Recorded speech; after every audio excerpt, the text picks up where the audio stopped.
All right, next up is Ashley Capps. Ashley is a writer, editor, and researcher. She's written for numerous animal rights organizations and is a core team member at A Well-Fed World and Free From Harm. In 2016, Ashley founded Mothers Against Dairy, a worldwide campaign elevating the anti-dairy perspectives of vegan mothers. She also recently founded Milk Hurts, a campaign that talks about the broader implications of milk and the needless violence of the dairy industries. Please welcome Ashley Capps.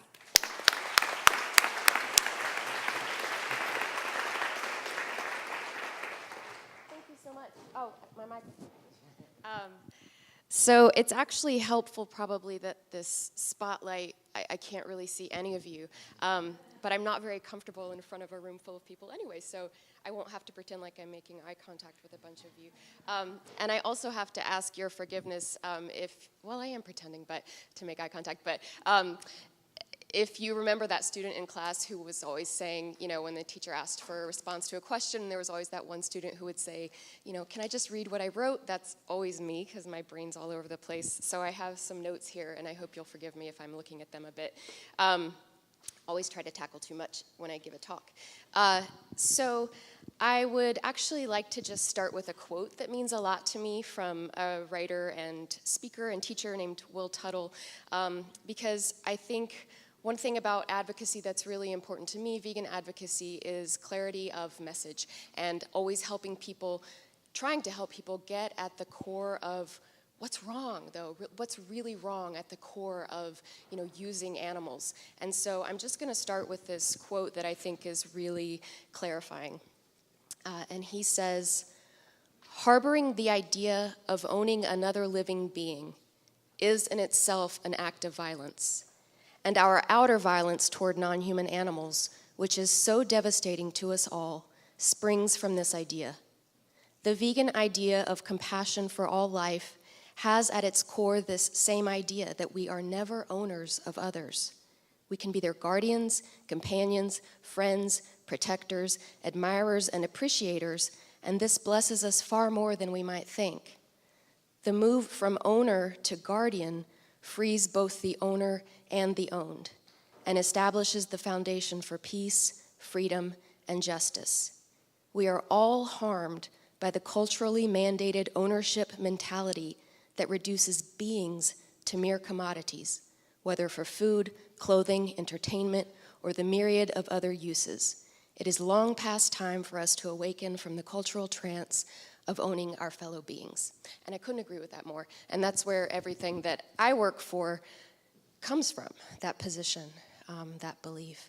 So I have been working professionally in the animal liberation and vegan movement for the last 5 years.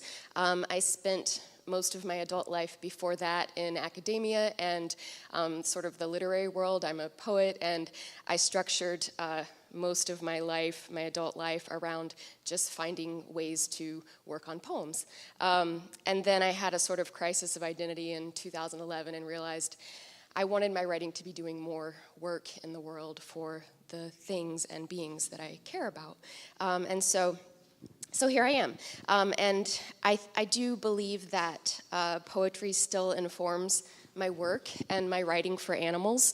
For me, poetry has always been about finding the exact right word to say a thing in the best and most powerful way, and that's still what I want to do for animals and what I'm trying to do.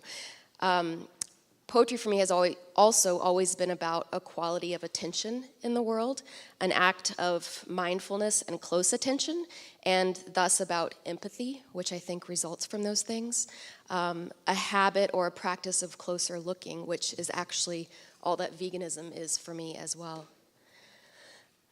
So, as Caitlin mentioned, I've written for a few different animal justice organizations on a lot of different issues related to animal agriculture and veganism, and I now have 2 main employers. Both are vegan nonprofits. I write for Free From Harm, which is a farmed animal advocacy organization based in Chicago, and I write for A Well-Fed World, a vegan food justice nonprofit and educational website that focuses on helping people understand the the connections between animal agriculture and global hunger. And we also sponsor a lot of plant-based feeding and farming programs, both locally and around the world. And so we're really focused on helping people understand the ways that animal product consumption and production impact global food insecurity, also natural resource depletion, as well as climate change and environmental destruction, both of which further drive and exacerbate food insecurity. Some of those connections are a little more nuanced, so I invite you to go to our website. A Well-Fed World is awfw.org, and browse the pages under hunger, animals, environment, and climate. I write a lot for our website. And then also visit our programs tab to learn about the many different plant-based feeding projects we work with. So in addition to those things, I am really immersed right now in 2 campaigns that are really close to my heart. Humane Facts and, as Caitlin mentioned, Milk Hurts. Humane Facts focuses on debunking the humane myth and helping people understand the specific cruelties that are permitted behind the different humane meat, dairy, and egg labels that you'll come across in the store and that are increasingly popular, because all of those labels hide a great deal of cruelty, routine cruelty, and suffering, and injustice. And so that website is an educational website devoted to helping people understand those practices, and you can learn more at humanefacts.org. And then my other campaign, as Caitlin mentioned, that I'm working a lot on right now is Milk Hurts, which Mothers Against Dairy is sort of a sub-program of that. I think that both of these campaigns focus on what I believe are 2 of the most insidious forms of messaging from the animal use industry. One is the normalization of exploiting motherhood and invading the mothering relationships of others in order to steal their breast milk, baby food. And we just regard this as being completely normal and natural. And that's the dairy industry. And then 2, the humane myth, the manipulative, deceptive marketing and messaging that tells us there can be such a thing as ethically exploiting and humanely killing others needlessly and for profit.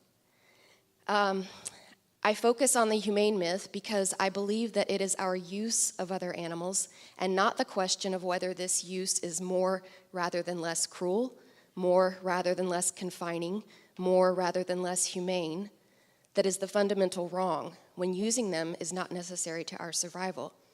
You do not wish to be my prisoner, my resource, my captive, my property to exploit at my whim, no matter how comfortable I may make you. To subjugate you thusly would be to commit a grave injustice against you.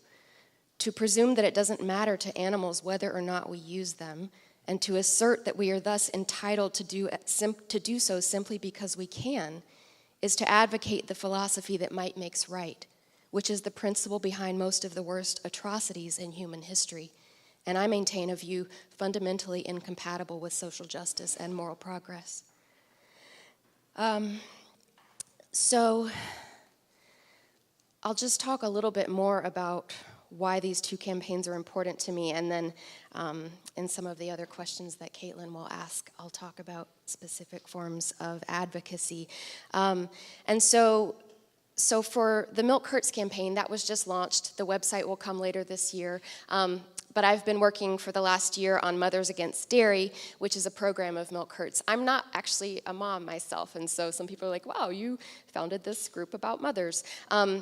But it's one of my research passions. I find all animal exploitation really upsetting and offensive, but I feel especially passionate about the dairy industry and, as I said, the humane myth. So as someone who researches the dairy industry extensively, I have observed over the last few years a really distressing surge in pro-dairy messaging from an increasingly visible and vocal sector of animal agriculture, which is female dairy farmers, being spotlighted, many, if not most of whom are also themselves mothers. I believe that this growing trend is no coincidence. In a climate of increased criticism of dairy farming practices, which we're seeing a lot of, I know it represents a strategic industry shift to put more female faces on dairy farming and to reframe the industry as a maternal and nurturing one. You will especially see with a lot of these, and if you go to our website, mothersagainstdairy.org, I talk about this. Sorry if I if you didn't hear all of that, mothersagainstdairy.org. I talk about some of these industry strategies a bit more, but mainly the dairy industry is really spotlighting a lot of female dairy farmers and getting them to blog and Instagram and take to all of these really visible social media platforms. And the number one thing they have them address consistently is the practice of stealing newborn calves from their mothers, which is part and parcel of the dairy industry. I don't care how humane. I have been researching humane dairy farms here in Asheville, and I haven't found a single one that doesn't take the babies away from their mothers. So that's going on. And so they're reaching out to these mothers in dairy. There's actually a whole network called Dairy Mothers, and asking them to speak about this practice. And so they will all say, oh, well, we're doing them a favor. It's better for the calves if we take care of them and give them individual attention. It's really insidious and offensive.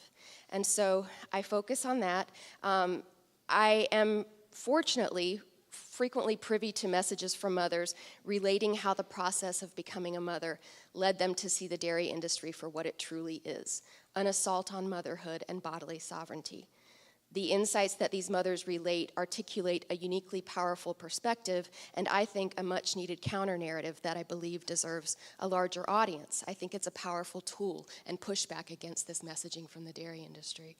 And so on Mother's Day of 2016, I launched Mothers Against Dairy, not needing to be a mother myself, but just a facilitator. I solicit and collect poignant anti-dairy reflections from vegan mothers relating how the process of becoming a mother helped reinforce for them the injustice of dairy farming. I really do think that if you were to ask people point blank, is motherhood a thing that we should feel okay about exploiting? Most people would say no. Motherhood should never be a thing we exploit. We should cringe at the very thought. And I really think we all know this to be true at some fundamental level, but we've been so massively brainwashed around dairy that most people don't even think about motherhood when they think about cow's milk.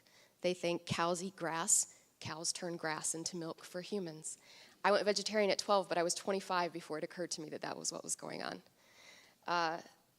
So my goal with Mothers Against Dairy is to help people understand, first of all, milk and dairy products are in fact mother's milk. Mother's milk is baby food across all species, and cow's milk is for baby cows, just as goat's milk is for baby goats, sheep's milk is for baby sheep, etc.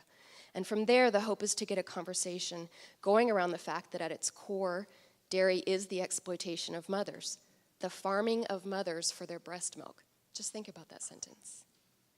The very idea of breeding animals into existence in order to force them to become mothers so we can then invade and parasitize their mothering relationships, steal their maternal lactations, and turn them into frivolous ice cream and cheese is so violently entitled, so deeply unfeminist and defensive, and profoundly anti-mother. We shouldn't exploit the motherhood of anyone. It really is that simple. And if we agree with this, then we must also recognize that not only dairy, but all animal agriculture depends on the reproductive subjugation of billions of individuals and the systematic destruction of their mothering relationships and their families. We shouldn't support this if we don't have to. If we have access to plant-based foods, then we should make food choices that respect the reproductive rights and bodily sovereignty of all beings, and we should be vegan. And I'll just say a last bit. I'll have a table tomorrow where I can talk more about any of these campaigns. I'm happy to.